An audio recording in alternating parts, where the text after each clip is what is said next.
ओम शांति। सत्पिता सत्शिक्षक सद्गुरु निराकार परमात्मा पितांकर सच्चा संतान मानंकु आंतरिक शुभेच्छा शुभकामना सुप्रभात सुस्वागतम।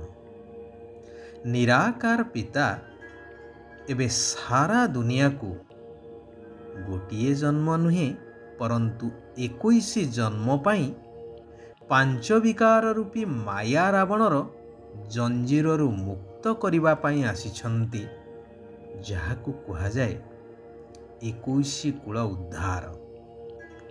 जदि तुमको मुक्त हेबार अछि तेबे शिव बाबांकर श्रेष्ठ मतरे चाल, ताहेले सबु दुखरु मुक्त होइजिब। एहा स्वयं निराकार परमात्मांकर उक्ति। कहानीटी मने पड़े। अवंती नगरीर राजा सत्यवर्मा जड़े आदर्श व्यक्तित्व संपन्न राजा थिले। प्रत्येक क्षेत्र रे प्रत्येक वर्गर प्रजामानंक पई संतुलन रक्षा करी सुशासन करुथिले।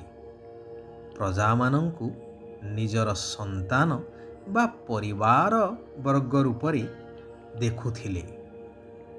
सेथिपाई प्रत्येक नरनारी तांकु बहुत सम्मान करुथिले एवं राज्यर हानि लाभरे आंतरिकतार सहित सहभागी हेउथिले। धर्मपरायणता परोपकारिता दया आदि गुणरे राजा परिपूर्ण थिले। हेले अनेक समय रे तांकर मन उदास रहुथिला, दुखी हो जाउथिला। एहार कारण मध्य से निजे खोजी पाउनथिले। दिने राजगुरुंकु एहार कारण पचारि कहिले, गुरुदेव मु मो जानतरे ए जन्मरे एपरि किछि कर्म करि नाही जद्वारा दुख भोग करिबाकु पड़िबो।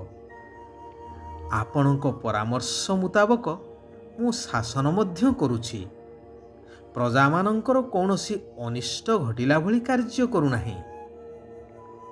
तेबे न चाहि मध्य मोर मन उदास आउ दुखी काहींकि हे जाउछि। गुरुदेव कहिले, हे राजन, तुमे सिना ए जन्मरे किछि करिना हो, हेले पूर्व जन्मरे अनेकंकु दुख देइछ, ईश्वरंकर अवमानना करिछ। सेथिपाई तुमे न चाहिले मध्य कर्मर हिसाब ताहा अनुसारे तो काम करि चलिबो ना। हिसाब किताब बराबर ही चलीछि। तेणु तुमे एबे प्रत्येक समय रे ईश्वर को स्मरण करि चाल, तेबे तुमर अंतरात्मा को शक्ति मिली जीव एवं पूर्व जन्मर सबु पाप भस्म होई जीव। जेपरि नियारे सुना को पकाई सुनारी सुना को शुद्ध करि थाए, एहा हेउछि एकमात्र सहज उपाय दुख अशांति को दूर करिवार। राजन मध्य ईश्वरंक उपरे संपूर्ण निश्चयता रखी प्रत्येक कार्य करि चलिले धीरे धीरे तांक मनरु उदासपणिया आउ दुख विदाय नहीं गला।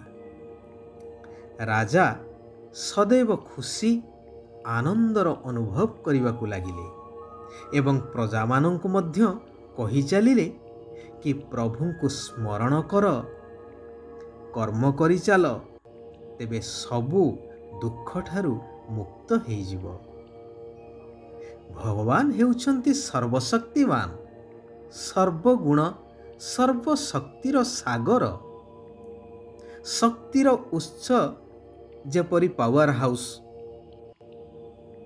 गाँरु सहर आदि को पावर सप्लाई करि थाए ना, एवं जी सेथिरे संजोग करि थाए ତାକୁ ତାହା ପ୍ରାପ୍ତ ହୋଇଥାଏ। ତାଙ୍କର ଅନ୍ଧକାର ଦୂର ହେବା ସହିତ ଆବଶ୍ୟକତା ଗୁଡ଼ିକ ମଧ୍ୟ ପୂରଣ ହୋଇଥାଏ। ସେହିଭଳି ପରମାତ୍ମାଙ୍କ ସହ ବୁଦ୍ଧିର ଯୋଗକୁ ଲଗାଇ ରଖିଲେ ଆତ୍ମାରେ ଗଚ୍ଛିତ ଥିବା ଜନ୍ମ ଜନ୍ମାନ୍ତରର ପାପ ଭସ୍ମ ହୋଇ ଆତ୍ମା ଶକ୍ତିଶାଳୀ ହୋଇଥାଏ, ସଦା ଖୁସି ଆଉ ଆନନ୍ଦର ଜୀବନ ବ୍ୟତୀତ କରିଥାଏ। ବର୍ତ୍ତମାନ ଶିବ ବାବା କହୁଛନ୍ତି, ତୁମମାନଙ୍କର ଲକ୍ଷ୍ୟ ବହୁତ ଉଚ୍ଚ। ଅନ୍ତିମ ସମୟରେ ଏକମାତ୍ର ନିରାକାର ଶିବ ବାବାଙ୍କର ସ୍ମୃତି ରହୁ, ଆଉ କାହାର ସ୍ମୃତି ନ ରହୁ। ଏଥିପାଇଁ ଅନେକ ସମୟର ଅଭ୍ୟାସ ବା ପୁରୁଷାର୍ଥର ଆବଶ୍ୟକତା ରହିଛି। ଏହା ହିଁ ହେଉଛି ସବୁଠାରୁ ଉଚ୍ଚ ଲକ୍ଷ୍ୟ। କୁହାଯାଏ ନା, ଅନ୍ତମତି ସ୍ୱଗତି। ତେଣୁ ଅନ୍ତିମ ସମୟରେ ଯଦି କେହି ଦେହଧାରୀ ମନେ ପଡ଼ିଲେ, ତେବେ ଏଇ ପୁରୁଣା ଦୁଃଖଦାୟୀ ଦୁନିଆରେ ପୁନଃ ଜନ୍ମ ନେବାକୁ ପଡ଼ିବ ଏବଂ ହିସାବ କିତାବ ଚୁକ୍ତ କରିବାକୁ ହେବ। ସେଥିପାଇଁ ବହୁତ ସମୟ ଧରି ଏଇ ଦେହଠାରୁ ଭିନ୍ନ ନିଜକୁ ଆତ୍ମନିଶ୍ଚୟ କରି ଶିବ ବାବାଙ୍କ ସ୍ମୃତିରେ ରହିବାର ଅଭ୍ୟାସ କରିବା ଦରକାର। ଶିବ ବାବାଙ୍କ ଉପରେ ସମ୍ପୂର୍ଣ୍ଣ ନିଶ୍ଚୟ ରଖ। ଯଦି ନିଶ୍ଚୟରେ ଟିକିଏ ମଧ୍ୟ କମ ହେଲା, ତେବେ ଏହି ଉଚ୍ଚ ଲକ୍ଷ୍ୟ ପଥରେ ଚାଲୁ ଚାଲୁ ଅବସ୍ଥା ଟଳମଳ ହୋଇଯିବ, ଯେପରି ପାରଦ ଉପର ତଳ ହୋଇଥାଏ। ବେଳେ ବେଳେ ଖୁସି ରହିବ ତ କେତେବେଳେ ଉଦାସ। କୁହାଯାଏ ନା, ଖୁସି ଜୈସି ଖୁରାକ ନାହିଁ। ତେଣୁ ଖୁସିକୁ ସର୍ବଦା କାଏମ ରଖିବା ପାଇଁ ନିଶ୍ଚୟକୁ ପକ୍କା କରି ଏକ ପିତାଙ୍କ ସ୍ମୃତିରେ ରହିବାର ଅଭ୍ୟାସ କରିବା ଆବଶ୍ୟକ। ଗୀତାରେ ଉଲ୍ଲେଖ ଅଛି ନା, ସର୍ବଧର୍ମଂ ପରିତ୍ୟଜ୍ୟ ମାମେକଂ ଶରଣଂ ବ୍ରଜ। ବାସ୍ତବରେ ଏବେ ସେହି ସମୟ ଉପସ୍ଥିତ ଯେତେବେଳେ କି ସ୍ୱୟଂ ପରମାତ୍ମା ଭଗବାନ କହୁଛନ୍ତି, ସବୁକିଛି ଭୁଲି ଏକ ମୋରି ମତରେ ଚାଲ, ବାକି ଦୁନିଆର ଆଉ କାହାରି ମତରେ କୌଣସି ମତରେ ଚାଲ ନାହିଁ। କାରଣ ସମସ୍ତେ ଅନୁଭବୀ ଦ୍ୱାପର ଯୁଗରୁ ପରମତ, ମନମତ, ଗୁରୁମତ, ଶାସ୍ତ୍ରମତ ଆଦିରେ ଆଜି ପର୍ଯ୍ୟନ୍ତ ଚାଲି ଚାଲି ଆସିଲେ ଲାଭ କେତେ ହେଲା, କ୍ଷତି କେତେ ହେଲା, ଏ କଥା କାହାରିକୁ ଅଛପା ନାହିଁ। କାରଣ ଦୁନିଆ ଦିନକୁ ଦିନ ଆହୁରି ପତିତରୁ ପତିତ ହେବାରେ ଲାଗିଛି, ବିନାଶ ଆଡ଼କୁ ଗତି କରି ଚାଲିଛି।